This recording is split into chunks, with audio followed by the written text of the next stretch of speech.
बिस्मिल्लाहिर्रहमानिर्रहीम। अस्सलाम वालेकुम। साहब की खिदमत में दोबारा हाजिर हो गए। आज हमारे हाथ चढ़ गए थे सीनियर सुपरवाइजर है माशाल्लाह उमर याद साहब, ठीक है। इनको अल्लाह ताला ने बड़ी इज्जत से नवाजा। पीछे भी ये जितना काम किया इन्होंने वो भी अल्लाह ताला ने इनको बहुत इज्जत दी। जब से इस कंपनी को ज्वाइन किया तब से इनके माशाल्लाह इनसे खुद इन्हीं की ज़बानी पूछते हैं कि कितने इन्होंने बोनस निकाले हैं, टोटल कितने फ्लावर निकाले हैं और किस तरह से मैनेज कर रहे हैं। और आज ये डिफरेंट टास्क पे आए हुए हैं दूसरे फार्म पे, तो यही हमारे काबू आए थे, हमने कहा इनसे गपशप लगाते हैं। अस्सलाम वालेकुम सर जी, ये हाल कर ठीक हो? और साथ में हमें ज्वाइन कर रहे हैं डॉक्टर साहब, डॉक्टर उमैर साहब। कैसे हैं डॉक्टर साहब आप? ठीक है, सेहत सही है आपकी? सही। ये कोई स्पेसिफिक टॉपिक नहीं है, हम लोग सिर्फ ये बात करना चाह रहे हैं कि यार ये जो एक supervisor is the part of the business, supervisor is the great stakeholder है और इसकी बेस के ऊपर पोल्ट्री इंडस्ट्री बड़ा रिलाई करती है। इसकी सुपरवाइजर जो है उसका एक रोल है पोल्ट्री इंडस्ट्री के अंदर। उस रोल को वो खुद से कैसे देखता है, क्या मिस्टेक्स हैं, क्या ये अपनी खामियां किस तरह से देखते हैं, ये इन्हीं की ज़बानी सुनते हैं। जी उमर साहब, की समझते हो पोल्ट्री इंडस्ट्री अजकल के दौर में जी हूँ मौजूदा हालात चल रहे थे, की कहना चाह रहे हो? पहले नंबर तो सर जी असं दो साढ़े को टॉपिक, एक तो वाशिंग, दूसरे नंबर पर बायोसिक्योरिटी। थोड़ी वाशिंग अगर ठीक है 100% ठीक है, उस तो बाद थोड़ी बायोसिक्योरिटी यानी कि बायोसिक्योरिटी भी थोड़ी 100% ठीक होनी चाहिए। ये यानी कि 1% की भी कमी किताई ना वो रोजे वाला हिसाब है।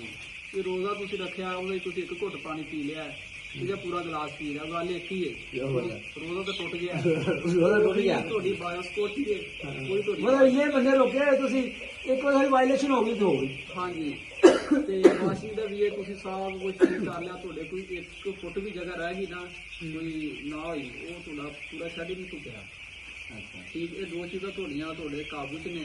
मतलब जो फिजिकल और ऑर्गेनिक मटीरियल आ वो तुहानू नजर नहीं आना चाहिए, नंबर 1। नंबर 2 कि तुहाडी जिहड़ी ओवरऑल वैसे वाशिंग सही होनी चाहिए है। फिजिकल अगर नजर नहीं भी आ रहा मटीरियल उस अलावा किसी ने वाशिंग आउट क्लास होनी चाहिए। हाँ जी, जैसे ग्रेट पॉइंट है जी। तो यही थोड़ी बायोसिक्योरिटी ते चीज़ लागू होती है। ये थोड़िया दोनों चीज़ां ठीक ने। थोड़े ये कह लो कि 50% ना थोड़ी खुराक तैयार होगी, थोड़ी जमानत है थोड़ी जेब च खुराक होना तैयार है।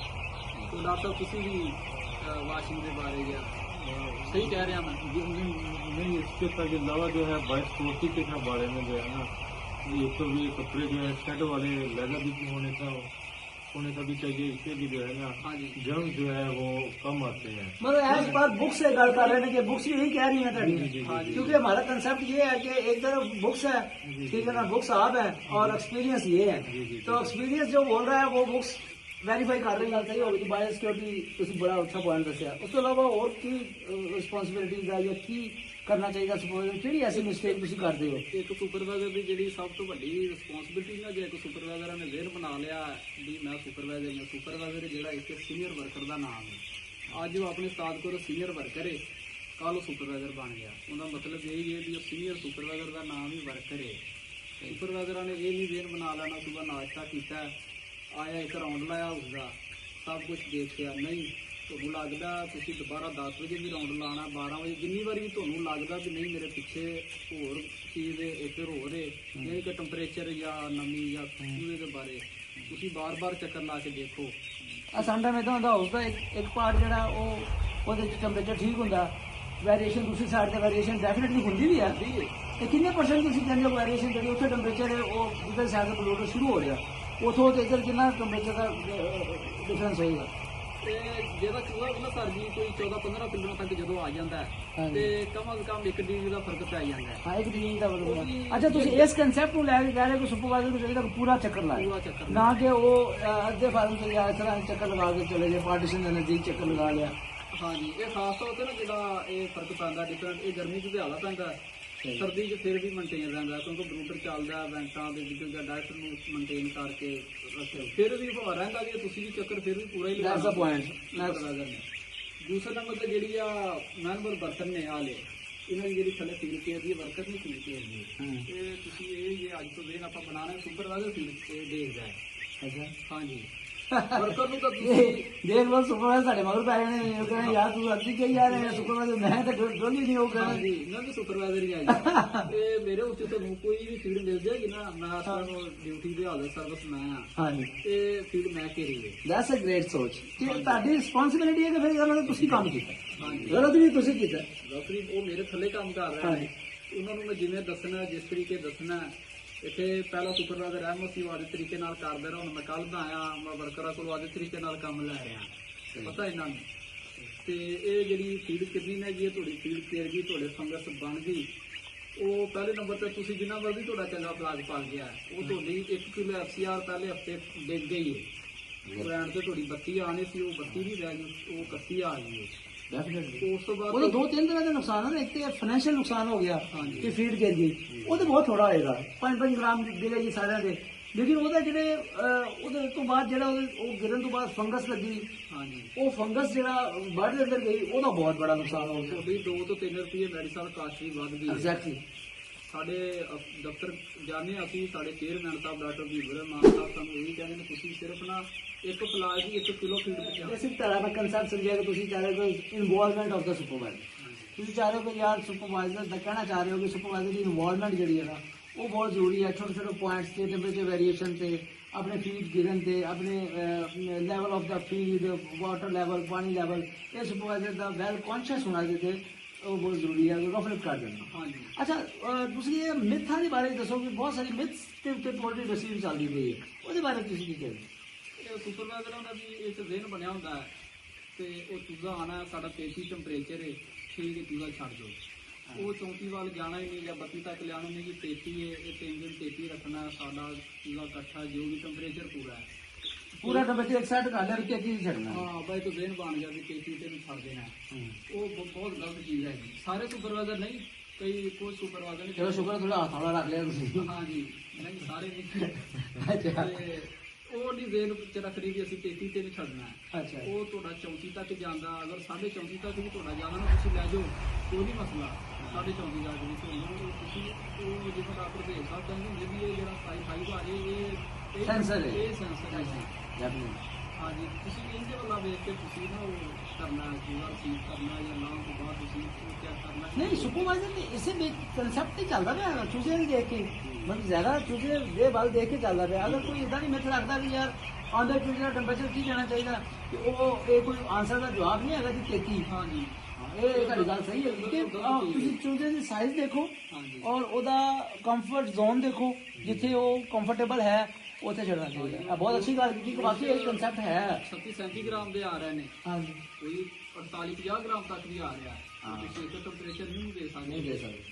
ਅਗਰ ਤੁਹਾਡੇ ਕੋਲ 36 ਗ੍ਰਾਮ ਦਾ ਆਇਆ ਤੇ ਫਿਰ ਤੁਸੀਂ ਟੈਂਪਰੇਚਰ ਜ਼ਿਆਦਾ ਦੇਣਾ ਪਏਗਾ। ਹਾਂਜੀ ਅਗਰ ਤੁਹਾਡੇ ਕੋਲ ਜ਼ਿਆਦਾ ਹੈਵੀ weight ਆਇਆ ਤਾਂ ਤੁਹਾਨੂੰ ਟੈਂਪਰੇਚਰ ਥੋੜਾ ਘੱਟ ਦੇਣਾ ਪਏਗਾ। ਘੱਟ ਦੇਣਾ ਪੈਂਦਾ। ਨਹੀਂ, ਤੁਸੀਂ ਇਹਨੂੰ ਕੁਝ ਦੂਸਰੇ ਐਂਗਲ ਤੋਂ ਵੀ ਦੇਖ ਰਹੇ ਹੋ ਕਿ ਜੀ ਤੁਹਾਨੂੰ ਕੰਪਨੀ ਜਿਹੜੀ ਹੈ ਨਾ ਉਹ ਪਹਿਲੇ ਦੱਸਣਗੇ ਤੁਹਾਡੇ ਕੋਲ ਕਿੰਨੇ ਗ੍ਰਾਮ ਦਾ ਚੂਜ਼ਾ ਆ ਰਿਹਾ ਤਾਂ ਕਿ ਤੁਸੀਂ ਉਸ ਹਿਸਾਬ ਨਾਲ ਮੈਨੇਜ ਕਰ ਸਕੋ, ਜਾਂ ਮੌਕੇ ਤੇ ਵੀ ਪਤਾ ਚੱਲ ਜਾਂਦਾ। ਉਹ ਸਾਰੀ ਜੋ ਚੂਜ਼ਾ ਆਣਾ ਹੈ, ਉਹ ਕੰਪਨੀ ਸਾਨੂੰ ਨਾ ਵੀ ਦੱਸੇ, ਅਸੀਂ ਉਹਦਾ ਸਾਨੂੰ ਕੰਪਨੀ ਦੱਸ ਵੀ ਦੇਵੇ, ਜੇ ਨਾ ਦੱਸੇ ਕੋਈ ਫਰਕ ਨਹੀਂ ਪੈਂਦਾ, ਅਸੀਂ ਤਾਂ ਉਹਦਾ ਵਜ਼ਨ ਕਰਨਾ ਹੈ।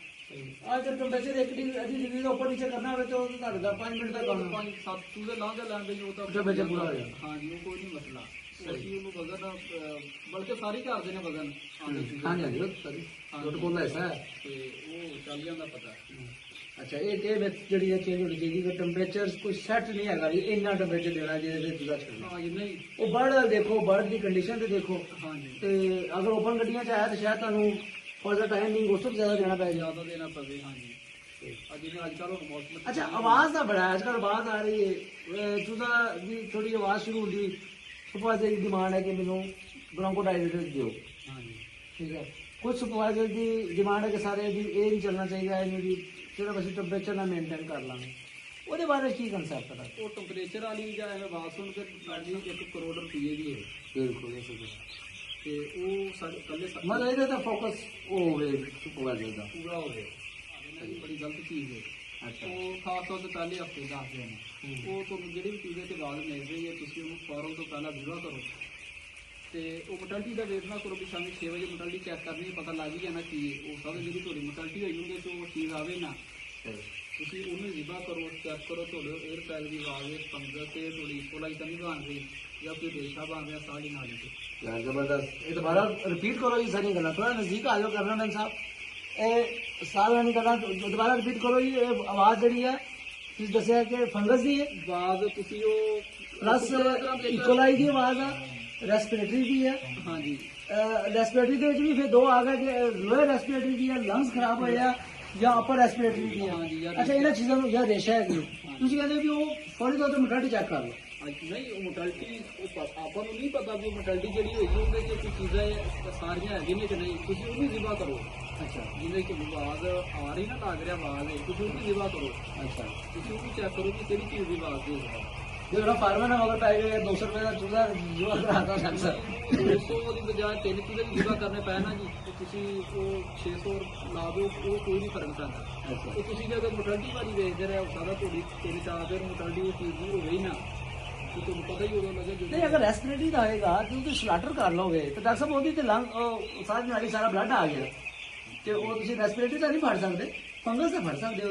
ਫੰਗਸ ਦਾ ਨਹੀਂ, ਉਹ ਜ਼ਿਬਾ ਕਰਨ ਦਾ ਵੀ ਹੁੰਦਾ ਇਸ ਤਰ੍ਹਾਂ ਵੀ ਤੁਸੀਂ ਜਦੋਂ ਕਰਨਾ ਨਾ ਜ਼ਿਬਾ ਕਰਨਾ, ਹਾਂਜੀ ਤੁਸੀਂ ਸਾਡੇ ਕੋਲ ਬਰਾੜ ਸਾਹਿਬ ਆਉਂਦੇ ਹੁੰਦੇ, ਸਾਡੀ ਏਟੀਐਮ ਸਾਹਿਬ, ਉਹਨਾਂ ਨੇ ਸਾਨੂੰ ਇਹ ਤਰੀਕਾ ਦੱਸਿਆ ਜ਼ਿਬਾ ਕਰਨ ਦਾ। ਅਸੀਂ ਪੁੱਠਾ ਕਰਕੇ ਉਹਨੂੰ ਜ਼ਿਬਾ ਕਰਨੇ ਆ, ਅੱਛਾ ਤੋ ਇਸ ਤਰ੍ਹਾਂ ਲੱਗਦਾ ਜੀ ਜਿਵੇਂ ਮੋਟੈਲਿਟੀ ਹੋਈ ਵੈਸੇ ਹੀ ਮਰਿਆ। ਉਸ ਹਰ ਚੀਜ਼ ਬਿਲਕੁਲ ਕਲੀਅਰ, ਸਾਰੀ ਨਾਲੀ 'ਚ ਜਿਹੜਾ ਰੇਸ਼ਾ ਉਹ ਕਿਸ ਪਰ ਇਹ 200 ਗ੍ਰਾਮ ਦਾ 300 ਗ੍ਰਾਮ ਦਾ ਤਾਂ ਹੈਗਾ, ਕਿੰਨਾ ਕਿ ਬਲੱਡ ਨਿਕਲਣਾ ਹੈ ਸਹੀ ਸਹੀ ਤੇ ਉਹ ਨਹੀਂ ਪਤਾ ਲੱਗ ਜਾਂਦਾ ਹੈ।